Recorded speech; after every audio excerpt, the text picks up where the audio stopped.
학교 운동장 옆 숲풀에서 발견된 한 젊은 여성. 놀랍게도 사건 발생 당시 그녀는 운동장에서 훈련 중이던 치어리더 팀원들과 불과 30m도 채 떨어져 있지 않았습니다. 이 사건은 그 후로 아주 오랫동안 미궁 속에 빠져 있었습니다.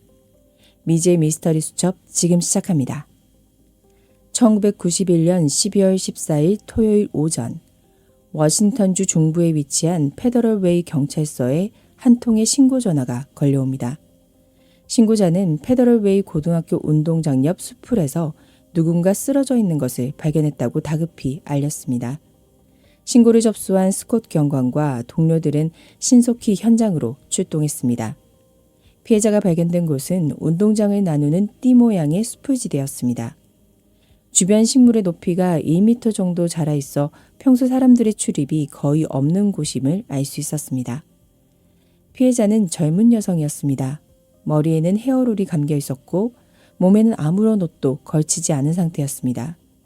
목에는 살구색 스타킹이 감겨 있었는데 스타킹이 덮이지 않은 부분에서 뚜렷하게 목이 졸린 자국이 발견되었습니다. 스콧 경관은 피해자 주변에서 파란색과 흰색이 섞인 옷가지를 발견했습니다. 그곳에는 사라라는 이름이 새겨져 있었고 그것은 바로 해당 학교 치어리더 팀의 유니폼이었습니다.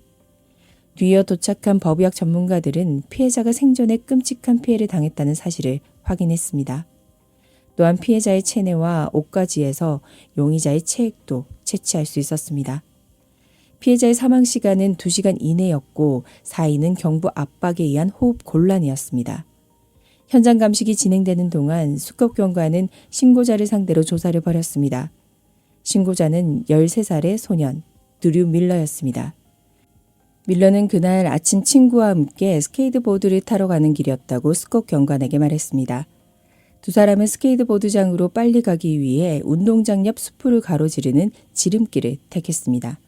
그런데 바로 그때 한 남자가 숲풀에서 빠져나와 허둥지둥 자리를 뜨는 매우 수상한 행동을 하는 것을 목격했습니다.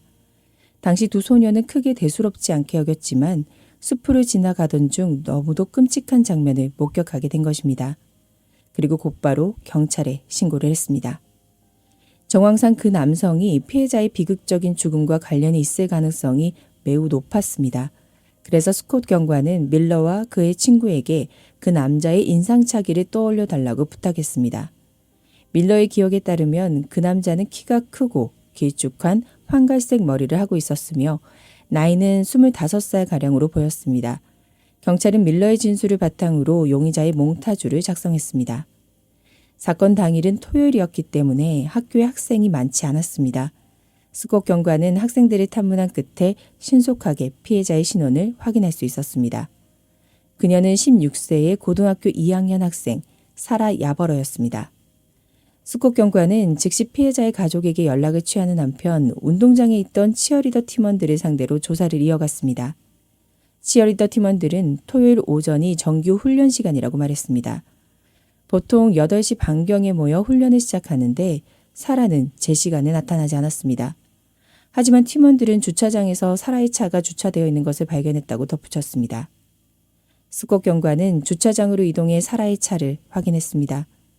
그곳은 피해자가 발견된 장소에서 100m도 채 떨어지지 않은 곳이었습니다. 차 안에는 사라의 핸드백과 훈련용 배낭, 그리고 반쯤 마신 오렌지 주스가 놓여 있었습니다. 차 내부에서는 어떠한 몸싸움의 흔적도 발견되지 않았습니다. 치어리더 팀원들을 가장 두렵게 만든 사실은 사라가 변을 당한 장소가 그들이 훈련하고 있던 운동장에서 직선거리로 불과 20m도 떨어지지 않았다는 점이었습니다. 얼마 지나지 않아 사라의 부모인 톰과 로라가 현장에 도착했고 피해자가 자신들의 딸이라는 사실을 확인했습니다. 부부는 이루 말할 수 없는 슬픔에 빠졌습니다. 감정을 조금 추스른 후 그들은 스콧 경관에게 사라와의 마지막 만남에 대해 이야기했습니다. 사건 발생 전날인 12월 13일 톰과 로라는 사라의 남동생이 참가하는 축구 경기를 보기 위해 포틀랜드로 돌아갔습니다.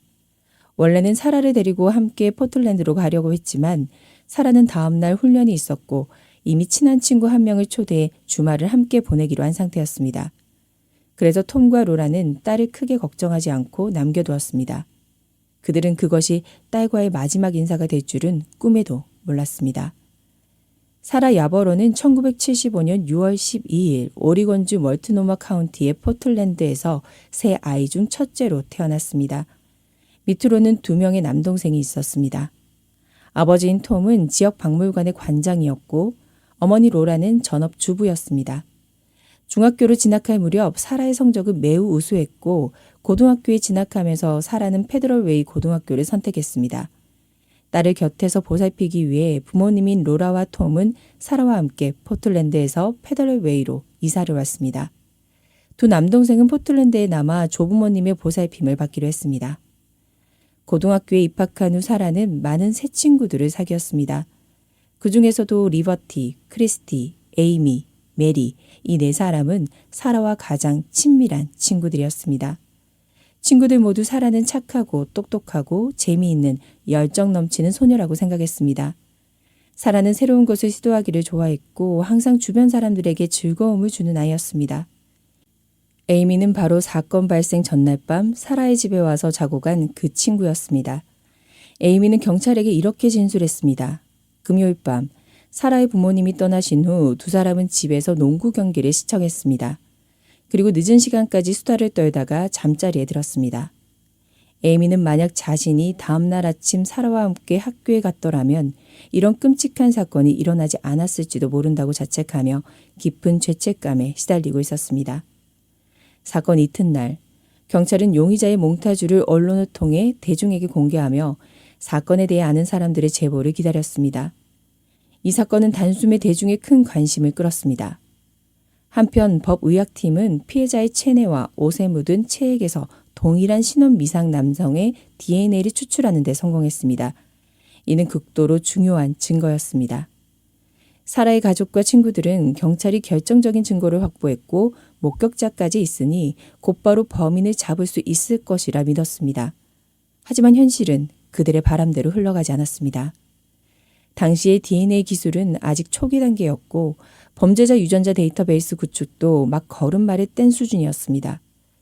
경찰은 DNA 대조를 통해서도 용의자를 찾아내지 못했습니다. 피해자의 가족들이 1만 달러의 현상금을 내걸었고 거리 곳곳에 용의자의 몽타주가 붙었음에도 불구하고 그 후로 아주 오랫동안 경찰의 수사는 지지부진했습니다. 그리고 시간이 흐르면서 사건은 점차 차갑게 식어가는 미제 사건으로 남게 되었습니다. 1993년 6월 초 사라가 세상을 떠난 지 약 1년 반이 지났을 무렵이었습니다. 페더럴웨이 고등학교의 뜰에 지역 언론과 학교 학생들이 모여들었습니다. 사라 부모님의 친한 친구였던 빌 플로가 앞장서서 사라를 추모하는 벤치를 만든 것입니다. 이 기념 벤치에는 사라가 가장 좋아했던 좌우명 카르페 디엠이 새겨져 있었습니다. 벤치 위에는 발레 슈즈 한 켤레, 사라의 반려견이었던 기비의 조각상, 그리고 몇 권의 책 등 사라가 가장 좋아했던 물건들이 놓여 있었습니다. 며칠 뒤인 6월 12일은 매우 특별한 날이었습니다. 이날은 페더럴웨이 고등학교의 졸업식이자 사라의 18번째 생일이기도 했습니다. 그날 아침 로라와 톰은 일찍 학교에 도착했습니다.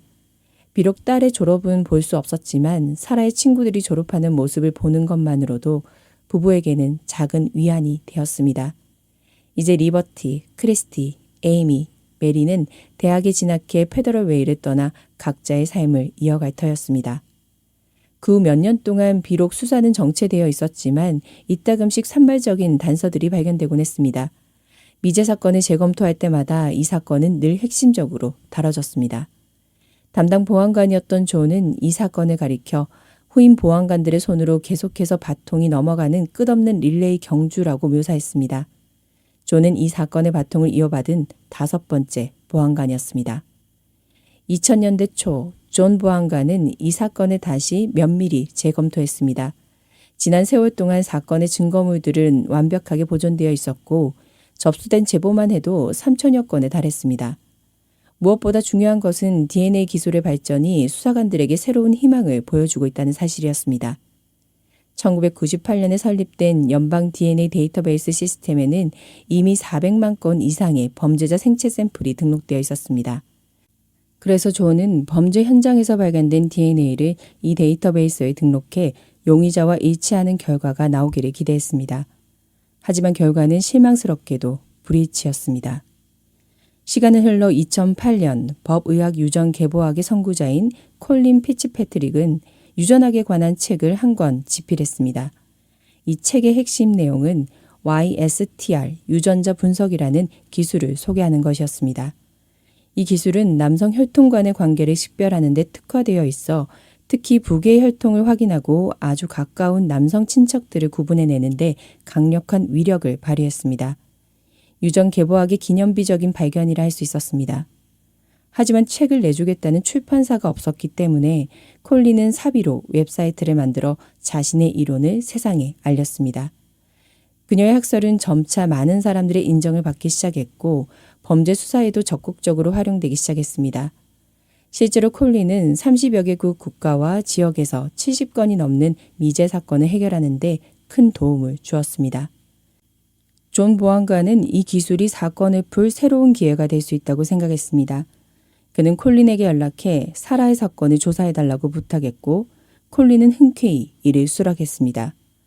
콜린은 용의자의 DNA를 분석한 결과 용의자의 조상이 무려 400년 전에 로버트 풀러 가문까지 거슬러 올라간다는 사실을 확인했습니다.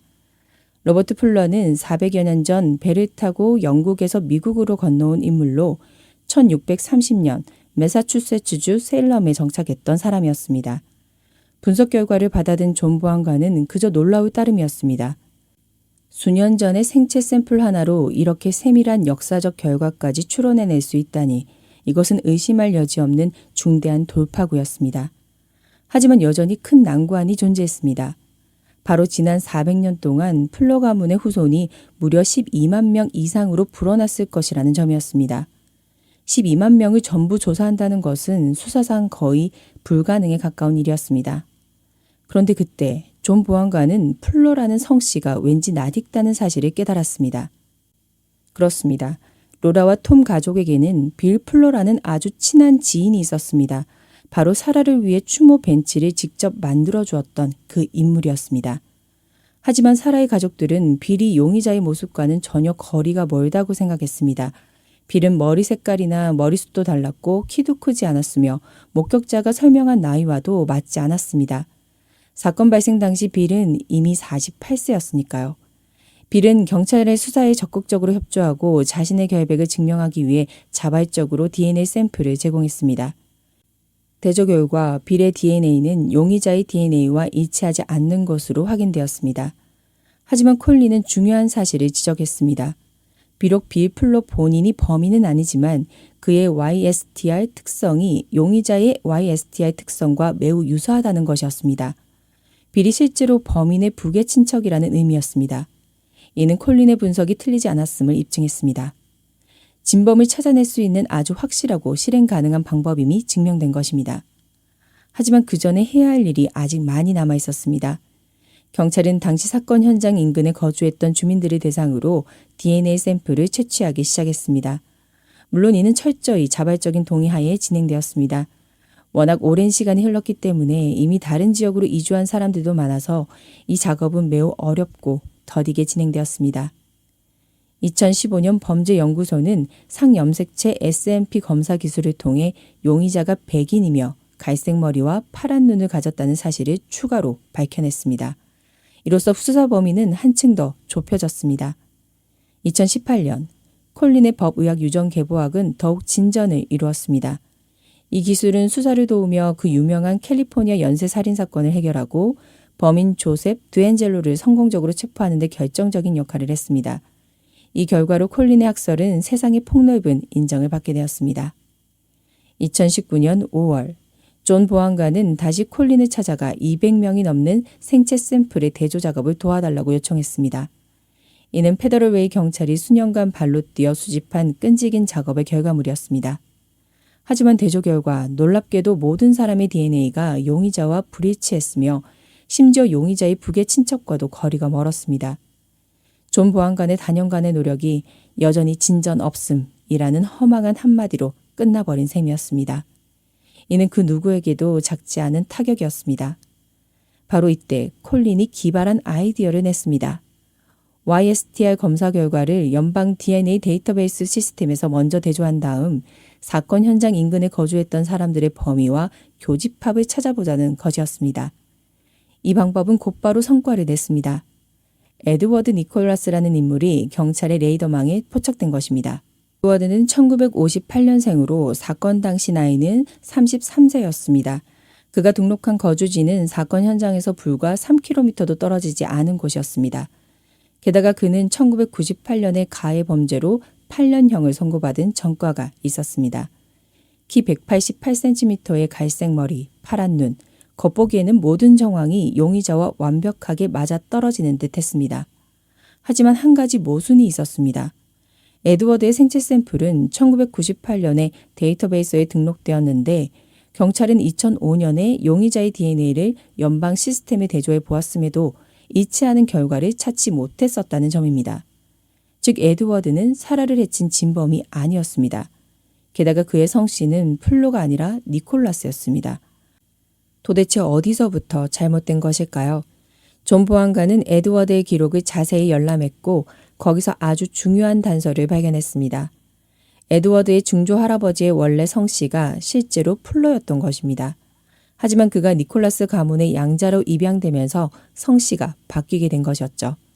그뿐만이 아니었습니다. 에드워드에게는 6살 어린 남동생이 한 명 있었는데 그의 이름은 바로 패트릭 니콜라스였습니다. 그리고 패트릭에게도 범죄 전과가 있었습니다. 1983년 6월, 그러니까 사라가 희생되기 8년 전 19살이었던 패트릭은 리치랜드 컬럼비아강 연안에서 21살 여성 애니 루니에게 씻을 수 없는 범죄를 저질렀습니다. 이로 인해 그는 10년형을 선고받았습니다. 패트릭은 감형을 받아 1990년 1월에 가석방으로 일찍 풀려났습니다. 사라 사건이 발생했을 때 그의 나이는 27살이었습니다. 그의 외모 역시 용의자 몽타주와 소름 돋을 정도로 매우 흡사했습니다.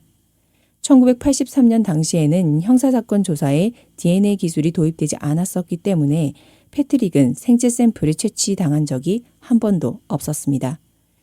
존 보안관이 보기에 이 패트릭이야말로 가장 유력하고 중대한 용의자였습니다. 목표물이 확실해지자 경찰은 즉시 패트릭을 추적하기 시작했습니다. 당시 55세였던 패트릭은 2019년에 아내와 이혼한 뒤 홀로 거주하고 있었습니다. 그는 자동차 부품 공장에서 일하며 평소 버스를 타고 출퇴근했습니다. 패트릭의 DNA를 확보하기 위해 2명의 경찰관이 그를 24시간 감시하며 기회를 엿보았습니다. 2019년 9월 하순, 경찰관들은 패트릭의 뒤를 밟아 한 셀프 빨래방까지 따라갔고 그곳에서 그가 버린 담배꽁초 2개와 냅킨 1장을 수거하는 데 성공했습니다. 며칠 뒤 존 보안관은 범죄연구소로부터 걸려온 전화를 받았습니다. 패트릭의 DNA가 현장의 용의자 DNA와 완벽하게 일치한다는 소식이었습니다. 2019년 10월 초 55세의 패트릭 니콜라스는 살인 혐의로 경찰에 전격 체포되었습니다. 과거의 목격자였던 밀러가 경찰서로 찾아와 패트릭을 지목했습니다. 밀러는 존 보안관에게 아주 확신에 찬 목소리로 말했습니다. 그 남자가 맞습니다. 저 2 눈빛을 정확히 기억합니다. 이어서 경찰은 패트릭의 집을 압수수색했고 그곳에서 1994년도 신문 하나를 발견했습니다. 놀랍게도 그 신문 일면에는 사라 사건에 대한 소식이 실려 있었습니다. 또한 경찰은 사진 1장도 찾아냈는데 그 사진 속에는 사라 또래로 보이는 또 다른 소녀가 사라가 입었던 것과 똑같은 치어리더 유니폼을 입고 있었습니다. 취조 과정에서 패트릭은 경찰이 왜 자신을 체포했는지 모르겠다고 잡아댔습니다. 그는 사라가 누구인지도 모른다며 끔찍한 사건과 자신은 아무런 관련이 없다고 굳게 주장했습니다. 이후 이어진 취조에서 패트릭은 내내 침묵으로 일관하며 더 이상 수사관들과 대화를 나누지 않았습니다. 시간은 흘러 2023년 5월 사라가 세상을 떠난 지 무려 32년 만에 마침내 패트릭 니콜라스에 대한 재판이 킹카운티 법원에서 열렸습니다. 재판 당일 사라의 부모인 톰과 로라, 2 남동생, 그리고 4명의 절친한 친구들 모두가 법정을 찾았습니다. 재판에서 패트릭의 변호사인 데이비드 몬테스는 법의학 유전 계보학을 이용해 패트릭을 용의자로 특정한 방식의 과학성에 의문을 제기했습니다. 워싱턴주에서 이 방법을 사용한 것은 이번이 처음이었기 때문입니다. 그러나 담당 검사인 메리 바보사는 그러한 의혹 제기는 아무런 의미가 없다고 일축했습니다. 패트릭의 DNA가 사건 현장에서 발견된 용의자의 DNA와 일치하는 이상 그 용의자를 찾아낸 방법이 무엇이든 간에 그가 사건과 밀접하게 연관되어 있다는 사실을 완벽히 증명하다고 맞섰습니다. 이 두 DNA가 우연히 일치할 확률은 무려 12조 분의 1에 불과했기 때문입니다. 경찰 측 증인으로 나선 존 보안관은 법정에서 이렇게 증언했습니다. 패트릭을 체포할 당시 그의 집에서 1994년도 신문을 발견했습니다. 그 신문에는 사라 사건에 대한 소식이 실려 있었습니다. 또한 침실 서랍에서는 찢어진 사진 한 장이 발견되었는데 사진 속 소녀는 사라가 입었던 것과 동일한 치어리더 유니폼을 입고 있었습니다. 이에 대해 변호사 데이비드는 이 두 가지 증거가 전혀 이상할 게 없다고 지적했습니다. 패트릭의 집에는 원래부터 낡은 옛날 신문들과 예쁜 소녀들의 사진이 사방에 널려 있었기 때문이라는 주장이었습니다. 치열한 재판 과정 내내 패트릭의 얼굴에는 단 한치의 감정 변화도 보이지 않았고 표정조차 미동도 없었습니다. 이어서 메리 검사는 또 다른 증인 스콧을 법정으로 불렀습니다. 그는 30여 년 전 사건 현장에 가장 먼저 도착했던 최초 조사관이었습니다. 이제는 백발의 은퇴자가 된 스콧은 30년 넘게 보관되어 온 증거물들을 조심스럽게 꺼내 열었습니다. 그 안에는 사라가 마지막 순간에 입고 있었던 옷가지와 신발, 그리고 나일론 스타킹이 들어있었습니다. 그 참혹했던 물건들을 다시 마주한 순간 사라의 가족들은 끝내 눈물을 쏟고 말았습니다. 사라의 어머니 로라, 아버지 톰, 그리고 동생 앤드루는 법정에서 피해자 유족 진술을 이어갔습니다. 사라의 4명의 친구들 역시 끝까지 남아 전체 재판 과정을 방청하며 자리를 지켰습니다. 2023년 5월 19일 9일간의 치열한 재판 끝에 배심원단은 마침내 최종 판결을 내렸습니다. 배심원단은 만장일치로 패트릭 니콜라스에게 제기된 1급 살인 및 1급 성폭력 혐의에 대해 유죄를 선고했습니다. 최종적으로 패트릭 니콜라스는 종신형을 선고받았고 45년 8개월 동안 가석방이 허용되지 않는 무거운 처벌을 받게 되었습니다. 사라의 어머니 로라는 패트릭의 유죄 판결을 듣는 순간 벅차오르는 감정에 뜨거운 눈물을 흘렸습니다. 사라의 가족들은 이 순간을 위해 무려 30년이 넘는 세월을 버티며 기다려왔던 것입니다. 사라는 워싱턴주 오번의 마운틴 뷰 공동묘지에 영면해 있습니다. 현재 62세인 패트릭 니콜라스는 지금도 워싱턴 주립교도소에서 복역 중에 있습니다. 끝까지 포기하지 않은 수사관들의 집념과 과학기술의 발전이 30년 넘게 평범한 이웃으로 위장해 살아가던 범인을 마침내 심판대에 세웠습니다. 부디 사라의 가족들이 길었던 마음의 짐을 조금이나마 덜어내고 평안을 찾으셨기를 바랍니다. 오늘 이야기는 여기까지입니다. 구독, 좋아요, 댓글, 그리고 하이프는 영상을 만드는 데 큰 힘이 됩니다. 다음 시간에 뵐게요.